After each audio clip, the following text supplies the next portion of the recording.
বিএনপির মহাসচিব মির্জা ফখরুল ইসলাম আলমগীর বলেছেন, বিএনপির নেতাকর্মীরা যেন আওয়ামী লীগের মতো অন্যায় না করে।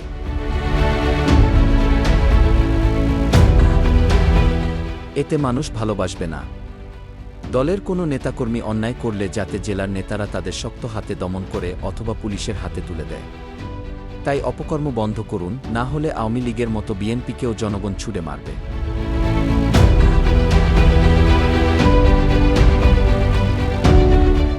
মির্জা ফখরুল বলেন, বিগত স্বৈরাচার হাসিনার শাসন আমলে বিএনপি নেতাকর্মীদের উপর ও জনগণের উপর তীব্র নির্যাতন করা হয়েছে। গুম, খুন, ভিত্তিহীন মামলা, লুটপাট, টাকা পাচার, বাকস্বাধীনতা হরণ, ভোট চুরি করেছে। আমাদের নেতাকর্মীদের গুম করা হয়েছে, লাখ লাখ নেতাকর্মীর বিরুদ্ধে মিথ্যা মামলা দিয়ে নির্যাতন করেছে। ঘরে থাকতে দেয় নাই। আমরা তো কোথাও পালিয়ে যাই নাই। আদালতে মিথ্যা মামলা আইনের মাধ্যমে ফেস করেছি। উকিল ধরে জামিন নিয়েছি।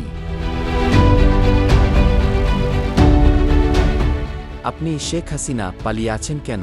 আপনিও মামলা লড়েন, আপনি দেশে এসে দাঁড়ান না দেখি। জনগণের উদ্দেশ্যে বিএনপি মহাসচিব বলেন, আপনারা অনেকে মনে করেন স্বৈরাচার শেখ হাসিনা আবারও দেশে ফিরে আসবে। তিনি তো 15 বছর দেশের প্রধানমন্ত্রী ছিলেন। তার বাবা শেখ মুজিবুর একজন বিখ্যাত মানুষ ছিলেন। তার তো দেশ থেকে পালানোর কথা ছিল না। তিনি পালালেন কেন?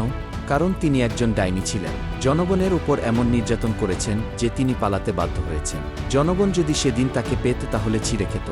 হাসিনা দেশে ফিরে রাজনীতি করলে আমাদের কিছু করতে হবে না, জনগণই তাকে দেখে নেবে। নিজ নির্বাচনী এলাকায় আওয়ামী লীগের সাবেক এমপির জনপ্রতিনিধিত্ব নিয়ে প্রশ্ন তুলে মির্জা ফখরুল বলেন, এ এলাকায় রাস্তাঘাটের উন্নয়ন করা হয়নি। কারণ আপনারা বিএনপি সমর্থন করেন। এমন অনেক এলাকা আছে বিএনপি সমর্থনের কারণে বঞ্চিত করা হয়েছে। আপনারা বলেন, এমন ব্যক্তিরা কি জনপ্রতিনিধি হওয়ার যোগ্যতা রাখেন? আসুন আমরা সবালে মিলে একটা ভালোবাসার দেশ গড়ি। এ সময় তিনি উপস্থিত মানুষকে ধানের শীষের পক্ষে থাকার কথা বলেন, ধানের শীষকে রক্ষা করার কথা বলেন।